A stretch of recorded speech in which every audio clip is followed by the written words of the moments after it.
Is it okay to have doubts as a Christian? Can you follow Jesus even having doubts? And let's be real. At some point, every Christian is going to ask some hard questions in their faith, like, why do bad things happen to good people? Or, is God even real? Or here's another one, is the Bible really true? And so in this video, what I want to do is I want to share some key lessons that the Bible teaches when it comes to doubt and how we could wrestle with this topic while still having faith in God.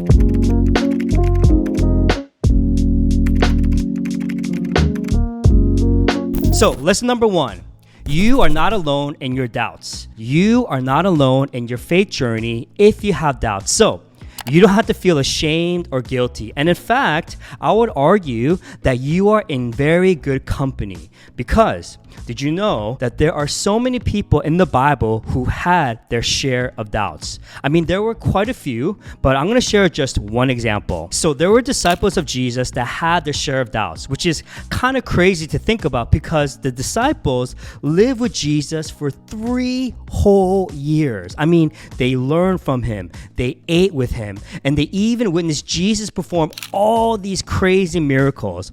And even after experiencing all those things for 3 years, there were still a few who had doubts. And so we're going to read the Great Commission, which was given to the disciples in Matthew chapter 28 so that they can spread the good news. And it says this, when they saw him, they worshiped him, but some doubted. Then Jesus came to them and said, all authority in heaven and on earth has been given to me. Therefore, go and make disciples of all nations. So even Jesus' disciples had their doubts when they saw him again after the resurrection. And even though they had their doubts, they're still recorded in the Bible, which makes me wonder, why would God leave the doubters in the Bible? I mean, why didn't he just edit them out? I mean, wouldn't that discredit the message of Christianity? Why would you leave the doubters in the Bible? This goes to show that God is okay with our doubts, and our doubts can be used as an invitation into God's presence. Doubts don't scare God, right? God is big enough to handle all of it, which is so encouraging to me because now I know that I am not the only one who struggles with this issue. And so you are in good company if you have your share of doubts. Lesson number 2, God desires honest faith and not perfect faith. There is no such thing as a perfect and a flawless faith because we're human and we're prone to falling away from time to time. And so what I've discovered over the years is that faith and doubt at times coexist. In the Gospel of Mark, there was a father who had a demon-possessed son and brought him to Jesus so that Jesus can cast out that evil spirit. And so he desperately asked Jesus to do anything and to take pity on him. And Jesus reassured him, and this is what he said to the father. He said, everything is possible for the one who believes. In other words, I can heal him if you believe. And how did the father respond? And this is what he said. He said, Jesus, I do believe, but help me overcome my unbelief. And so there's a tension in that phrase. On the one hand, the father believes that Jesus can cast out the demon, but on the other hand, the father also has a hard time believing that it can be possible. And so here,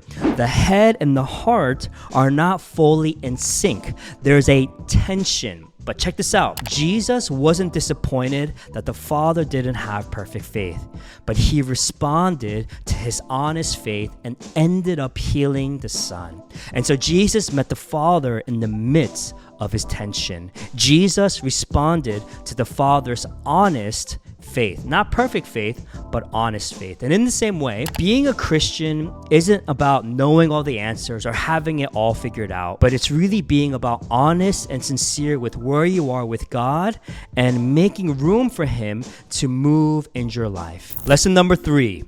It's not the size of your faith, but the object of your faith that matters. And I think this is a phrase that I heard from Tim Keller. And essentially what it means is that even a weak faith in a strong God can change everything. God can do a lot, even with our little. Even if you have a little bit of faith, even if it's the size of a mustard seed, it can move mountains because the power to make it move isn't up to us, but it's from God and the Holy Spirit. And so our doubts can be an invitation for God to show up. God can do a lot with our little, even if our faith is the size of a mustard seed. Hey, I hope you guys enjoyed this video. I hope you guys learned a lot. Take care. God bless. And I'll see you in the next one. See ya.